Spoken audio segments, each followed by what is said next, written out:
pourront également apporter leur contribution dans ce débat. Merci. Maître, vous avez la parole. C'est le droit parlementaire qui dit que dans notre loi à nous, notre constitution, nous avons l'équivalent du 49.3. Je pense que c'est vous qui avez posé la question. Oui, une question très pertinente. C'est vrai que nous avons l'équivalent du 49.3 français. C'est un article 86 quelque chose. 86.3 à 86.6. Ça veut dire quoi? Ça veut dire que quand le gouvernement n'a pas la majorité qu'il faut pour adopter une loi qui lui paraît impérativement urgente, elle va passer sans débat. Elle adopte la loi sans débat.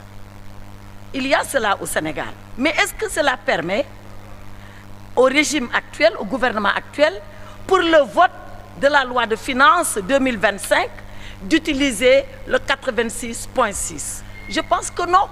Nous ne sommes pas dans une assemblée à la majorité étriquée.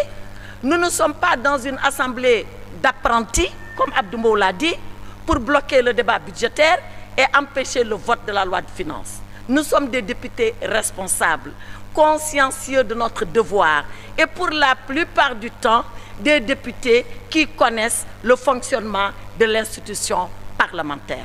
Maintenant, il est vrai que la loi sénégalaise dit que la loi de finances doit être adoptée au plus tard le 31 décembre de l'année en cours. Donc il faudrait que et le débat technique et le débat donc en commission et le débat plénière soient vidés avant le 31 décembre. En tout cas, nous sommes prêts, au nom du peuple sénégalais, à donner le temps nécessaire pour qu'on ait un vrai débat et que la loi de finances soit adoptée dans le temps imparti par la Constitution. Voilà ce que je voulais dire sur l'usage de 86.6. Je pense franchement que ce n'est pas nécessaire et que nous pouvons organiser et tenir un débat responsable. Maintenant, sur l'état de droit. Après ce que El Hadj Amadou Sall a dit, je voudrais juste dire deux choses. J'entends toujours les gouvernants actuels nous dire « Nous avons une majorité écrasante ». Mais une majorité écrasante, pour quoi faire? Et c'est pour revenir à l'état de droit. Très souvent, dans les réponses, ils disent deux choses. La majorité écrasante, c'est pour installer la haute cour de justice. La majorité écrasante, c'est pour abroger la loi d'amnistie. Et je voudrais répondre corrélativement à l'état de droit. Mais la haute cour de justice, mais parlons-en. Mais ces gens-là, ils font comme si c'est eux qui ont inventé la haute cour de justice et que la haute cour de justice, c'est une cour de règlement de compte. Ils ont tout faux. La haute cour de justice, depuis que le Sénégal est Sénégal, elle existe. Elle existe. C'est cette haute cour de justice qui, en 1963, avait jugé le président Mamadou Dia.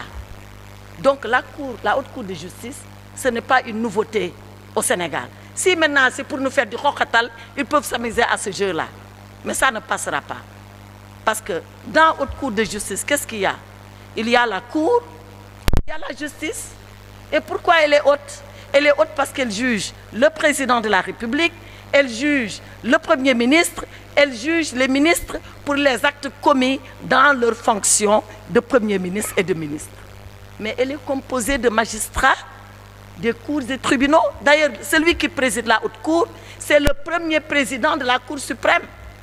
Celui qui va occuper le parquet, c'est le procureur général près la Cour suprême. Donc la haute cour de justice, ce n'est pas une cour de n'importe quoi, avec n'importe qui, pour faire des règlements de compte. C'est un procès normal où la personne qui comparaît a le droit de se défendre et de présenter ses arguments. Donc alors, lan moo fi xew ba ñu naan oui, c'est ça qu'on va faire avec la majorité écrasante. Il existe, ils n'ont qu'à l'installer. Mais nous, si on doit y aller, on se défendra.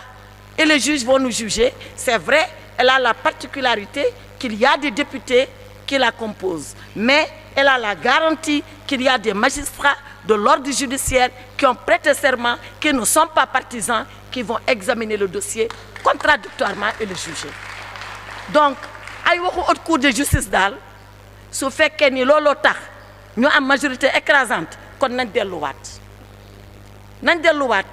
l'autre chose qu'ils disent, on va abroger la loi d'amnistie. Aïcha, on attend. Ils n'ont qu'à essayer d'abroger la loi d'amnistie. C'est beaucoup plus facile à dire qu'à faire, hein? Et c'est une spécialiste qui vous parle. Et je parle sous le contrôle de mes confrères. Vous savez quel est le problème? En droit pénal, il y a ce qu'on appelle l'intangibilité des droits acquis et la non-rétroactivité des lois. Alors, les gens, certaines personnes ont bénéficié de la loi d'amnistie, et pas n'importe lesquelles. Hein. Je rappelle que le président de la République et son premier ministre sont sortis de prison grâce à la loi d'amnistie.